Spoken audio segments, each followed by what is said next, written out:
Assalamualaikum warahmatullahi wabarakatuh. Alhamdulillahirabbil alamin wa bihi nasta'in wa ala umuri dunya waddin. Wassalatu wassalamu ala asyrofil anbiya'i wal mursalin wa ala alihi wa sahbihi ajmain. Kami dari kelompok peserta ujian akan menjelaskan tentang pengeluaran orang Yahudi dan Nasrani dari Jazirah Arab.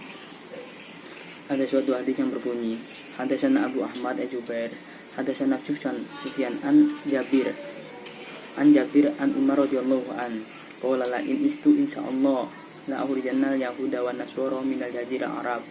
Telah menceritakan kepada kami Sufyan dari Abu Jubair dari Jabir dari Umar, dia berkata, jika aku hidup aku pasti akan mengeluarkan orang-orang Yahudi dan Nasrani dari jazirah Arab.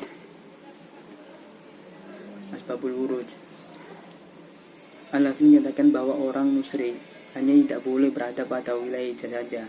Yang dimaksud dengan wilayah Hijaz adalah Mekah, Madinah, dan Yamamah.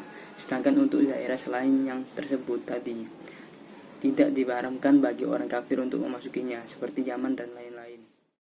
Imam Malik dan Syafi'i mewajibkan mengeluarkan orang kafir dari Jazirah Arab. Mereka tidak diperbolehkan untuk tinggal menjadi penduduk tetap. Akan tetapi Imam Syafi'i mengkhususkan hukum ini untuk daerah Hijaz saja, dan daerah Yaman dan sekitarnya tidak termasuk daerah Hijaz. Mereka menyatakan bahwa orang kafir dan tidak melakukan pelesir atau mencari kesenangan dan tidak tinggal di atas 3 hari boleh tinggal di Hijaz. Imam Syafi'i juga menyatakan khusus Mekah dan Masjidil Haram tidak diperbolehkan menetapkan atau memasukkan orang kafir. Jika masuk secara sembunyi-sembunyi maka wajib dikeluarkan. Jika meninggal dan terkuburkan maka dikeluarkan dan digali sisa-sisa mayat orang kafir tersebut dari Jazirah Arab. Besar ulama mengharamkan Yahudi dan Nasrani untuk masuk ke bagian Hijaz saja, yakni Mekah dan Madinah. Namun untuk selain daerah itu, maka bangsa Yahudi diperbolehkan untuk memasukinya. Pendekatan kedua yang digunakan adalah keadaan sosial. Pengusiran terhadap bangsa Yahudi bukan berdasarkan perbedaan agama, namun karena alasan politis, yakni terjadinya pelanggaran yang dilakukan oleh kaum Yahudi terhadap umat Islam. Pengusiran terhadap bangsa Yahudi bukan berdasarkan perbedaan agama, namun karena alasan politis, yakni terjadinya pelanggaran yang dilakukan oleh kaum Yahudi terhadap umat Islam.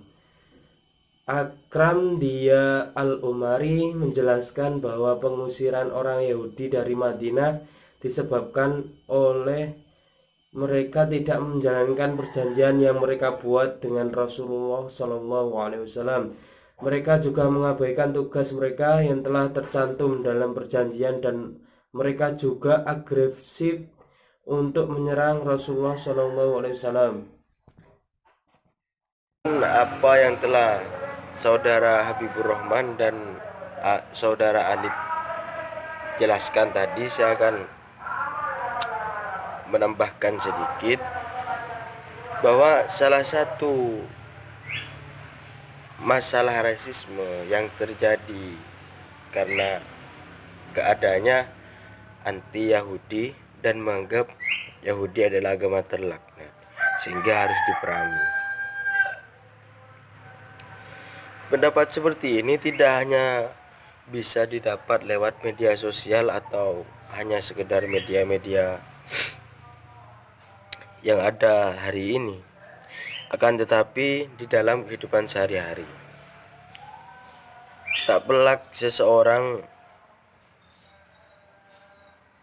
menuduh bahwa kaum yang bertanggung jawab atas kerusakan ialah Yahudi. Dari Ibnu Juraid dari Abu Zubair, sesungguhnya ia mendengar Jabir bin Abdullah berkata, ia meriwayatkan dari Umar bin Khattab, sesungguhnya ia mendengar dari Rasulullah SAW. Rasulullah SAW bersabda, sungguh aku akan mengeluarkan orang-orang Yahudi dan Nasrani dari Jazirah Arab sehingga aku tidak meninggalkan di dalamnya selain orang Muslim. dari pemahaman tersebut, justru ini bertentangan dengan di dalam Al-Quran, dalam surat Ar-Rum ayat 22. A'udzu billahi minasy syaithanir rajim. Bismillahirrahmanirrahim. Wa min ayati khalqus samawati wal ardi wa ikhtilafu alsinatikum wa alwanikum. Inna fi dzalika laayatin lil alamin. Sadaqallahul. Artinya adalah, dan di antara tanda-tanda kebesarannya ialah penciptaan langit dan bumi, perbedaan bahasa dan warna kulitmu. Sungguh pada yang demikian itu benar-benar terdapat tanda-tanda bagi orang-orang yang mengetahui. Seperti itu.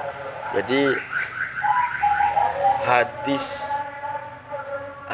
ini tidak semata-mata hanya untuk semakin menjauhkan umat Islam dengan umat yang lain, tapi juga di dalam hadis dan di dalam Al-Quran juga menjelaskan bahwa pentingnya kita hidup berkumpul dengan orang-orang yang tidak seagama dengan kita. Jadi kita harus benar-benar bisa menjadi orang yang intoleransi, orang yang toleran, benar-benar menjadi orang yang toleran, karena kita ketahui semua bahwa agama Islam diturunkan untuk menyempurnakan semua agama yang ada di dunia. Saya kira cukup. Mohon maaf jika ada kata-kata yang kurang berkenan. Sehat selalu buat Bapak dosen Pak Fatoni. Mohon maaf yang sebesar-besarnya. Semoga diberi kesehatan. Amin. Allahumma amin. Wassalamualaikum warahmatullahi wabarakatuh.